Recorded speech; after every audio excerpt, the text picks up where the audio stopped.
नमस्कार दोस्तों, खबरनामा में आपका स्वागत है। आज हम आपको प्रधानमंत्री नरेंद्र मोदी के ब्रॉडकास्ट से जुड़ी एक बड़ी और महत्वपूर्ण खबर के बारे में बताने जा रहे हैं।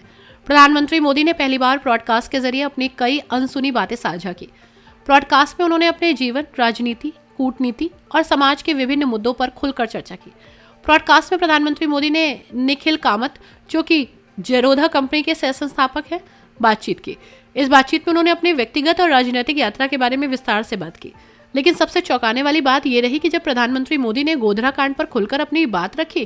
प्रधानमंत्री ने बताया कि गोधरा कांड 2002 में हुआ था, जब वे गुजरात के मुख्यमंत्री थे।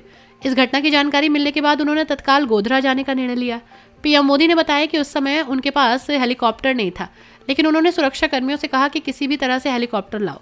हालांकि उस समय ओएनजीसी का हेलीकॉप्टर उपलब्ध हुआ, लेकिन उसे जाने से मना कर दिया गया क्योंकि इसका इंजन सिंगल था और वीआईपी को उनमें सफर कराने की अनुमति नहीं थी। इसके जवाब में प्रधानमंत्री मोदी ने कहा, मैं कोई वीआईपी नहीं हूं और मैं लिख कर देता हूं कि अगर कुछ भी होता है तो उसकी जिम्मेदारी मेरी होगी। और इसके बाद मैं वहां गया। प्रधानमंत्री ने इस दौरान ये भी बताया कि उस समय गोधरा में स्थिति बहुत खराब थी।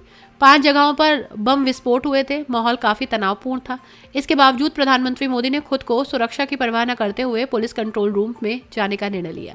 सुरक्षा बलों ने उन्हें मना किया क्योंकि उन्हें डर था कि कहीं कुछ हो न जाए, लेकिन प्रधानमंत्री मोदी ने कहा कि मुझे जाना है और मैं जाऊंगा। इस ब्रॉडकास्ट में प्रधानमंत्री मोदी ने इस घटना के दौरान उठाए गए कदमों और गोधरा कांड के बाद की स्थिति को भी साझा किया। ये पूरा इंटरव्यू प्रधानमंत्री की निस्वार्थ सेवा भाव और संकट के समय सही निर्णय लेने की उनकी प्रतिबद्धता को दर्शाता है। प्रधानमंत्री मोदी के इस ब्रॉडकास्ट से उनकी संघर्षमयी यात्रा और देश के प्रति उनकी जिम्मेदारी का एक नया पहलू सामने आता है। तो दोस्तों, प्रधानमंत्री मोदी के इस ब्रॉडकास्ट को सुनकर आप उनके व्यक्तिगत अनुभवों और राजनीतिक दृष्टिकोण को क्या समझ सकते हैं? फिलहाल खबरनामा में इतना ही। देखते रहिए रोचक खबरों के लिए खबरनामा।